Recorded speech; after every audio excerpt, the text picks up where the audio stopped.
dear students, this is our social science video of class 5.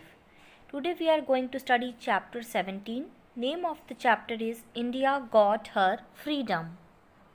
In this chapter we shall learn about the objectives of the moderates, the partition of Bengal, the Swadeshi movement, the contribution of Mahatma Gandhi and Subhash Chandra Bose, and how India became independent. Look at these pictures. These show some of the famous freedom fighters of India. Last chapter we studied about the revolt of 1857 and how East India Company came to an end, and the British Queen sent her officials called Viceroy to control India. Now, to make their government work easier, the British introduced Western education in India. Slowly and gradually, many young Indians were educated in Western science and thoughts and started introducing a number of social reforms in our country so as to get rid of some of the social evils in India. Britishers को India में अपनी government चलाने के लिए ये आवश्यक था कि इंडियंस को उनकी लैंग्वेज समझ में आए.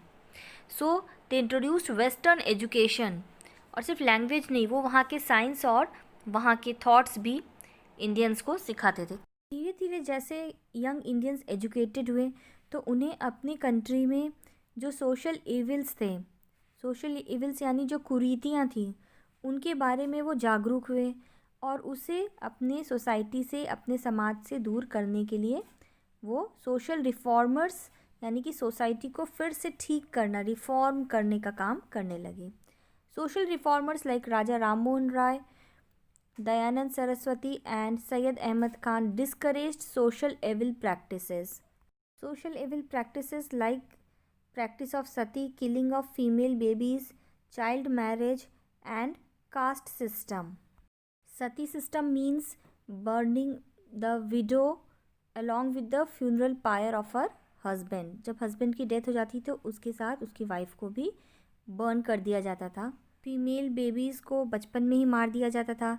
चाइल्ड मैरिज यानी बचपन में मैरिज कर दी जाती थी छोटे छोटे बच्चों की. And caste system were the social evils that was spread in our country at that time.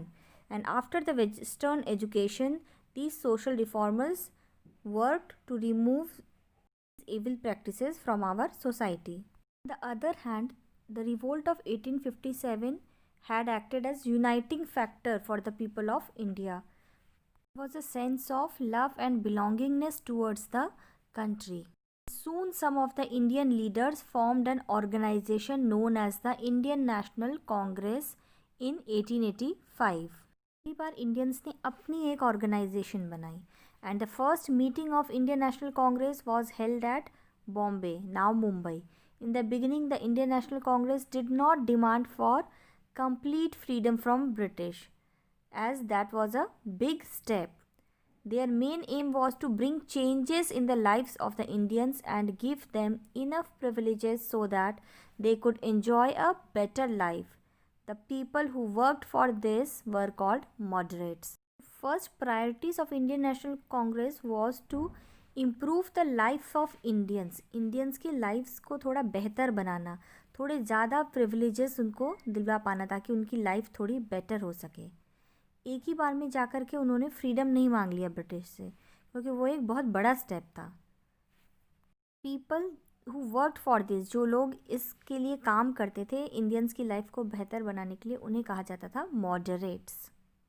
Them Lala Rajpat Rai, Bal Gangadhar Tilak and Bipin Chandra Pal were famously referred to as Lal, Bal and पाल. तीनों की जो तिकड़ी थी ये लाल, बाल, पाल नाम से फेमस थे. The increasing popularity of Indian National Congress became a cause of concern for the British. Britishers ने जब देखा कि इंडियन नेशनल कांग्रेस को बहुत पॉपुलरिटी मिल रही है, लोग बहुत पसंद कर रहे हैं, तो उन्होंने अपने लॉज जो हैं बहुत स्ट्रिक्ट बना दिए, स्ट्रिक्ट कानून बनाने शुरू हो गए और डिवाइड एंड रूल की पॉलिसी फॉलो करना शुरू कर दिया उन्होंने. क्या थी डिवाइड एंड रूल की पॉलिसी? कि वो हिंदूज़ एंड मुस्लिम्स जो कि दो बिग ग्रुप्स थे, उन्हें आपस में फ़ाइट करवाते थे और फिर खुद उनके ऊपर रूल करते थे ताकि उनकी पकड़ इंडिया पर मजबूत बनी रहे. Now we study about the swadeshi movement. Swadeshi का मतलब होता है अपनी खुद की कंट्री का, of one's own country.